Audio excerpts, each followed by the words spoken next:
ଅରଖ ଗଛ ଆପଣ ମାନେ ସମସ୍ତେ ଜାଣିଥିବେ। ଅରଖ ଗଛର ଫୁଲ ଭଗବାନ ଶିବଙ୍କ ପାଖରେ ଲାଗେ। ଅରଖ ଗଛର ଉପକାରିତା ବିଷୟରେ ଆଜି ଆମେ ଜାଣିବା।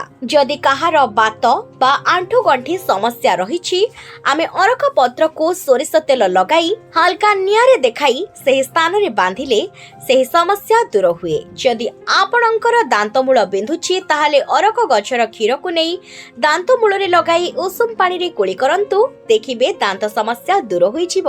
ଯଦି ଆପଣଙ୍କୁ ଝାଡା ଓ ଡାଇରିଆ ହେଉଛି, ତାହେଲେ ଅରଖ ମୂଳର ଛାଲିକୁ ଆଣି ତାହାକୁ ଅଦା ରସ ଏବଂ ଗୋଲମରିଚ ସହିତ ମିଶାଇ ବାଟି ଛୋଟ ଛୋଟ ବଟିକା ଭଳି କରି ସେବନ କଲେ ଠିକ୍ ହୋଇଯିବ।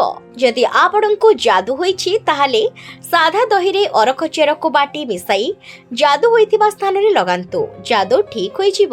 ଦେଖିଥିବେ ମୁହଁରେ ବ୍ରଣ କମିଗଲା ପରେ କଳା ଦାଗ ହୋଇଯାଏ। ଅତି ପୁରୁଣାରୁ ପୁରୁଣା କଳା ଦାଗକୁ ହଟାଇବା ପାଇଁ ମୁହଁରେ ଅରଖ କ୍ଷୀରରେ କଞ୍ଚା ହଳଦୀ ମିଶାଇ ଲଗାଇବା ଦ୍ୱାରା କଳା ଦାଗ ଦୂର ହେବ। ଯଦି ଆଖିରେ ଆଲୁଅ ବାହାରିଛି, ସେହି ଆଖିର ବିପରୀତ ଦିଗର ପାଦର ବୁଢା ଆଙ୍ଗୁଠିରେ ଅରଖ କ୍ଷୀର ଲଗାନ୍ତୁ, ଠିକ୍ ହୋଇଯିବ। ଯଦି ଗାଲୁଆ ବାହାରିଛି, ତାହେଲେ ଅରଖ କ୍ଷୀର ସହିତ ସୋରିଷ ତେଲ ମିଶାଇ ବାହାର ପଟୁ ମାଲିସ କରନ୍ତୁ, ଠିକ୍ ହୋଇଯିବ। ଯଦି କାନ ଟାଣୁଛି ବା ବିନ୍ଧୁଛି ବା ପାଚୁଛି, ତାହେଲେ ଅରଖ ପତ୍ରର ରସକୁ ଆଣି କାନରେ ପକାନ୍ତୁ, ଯନ୍ତ୍ରଣାରୁ ମୁକ୍ତି ମିଳିବ।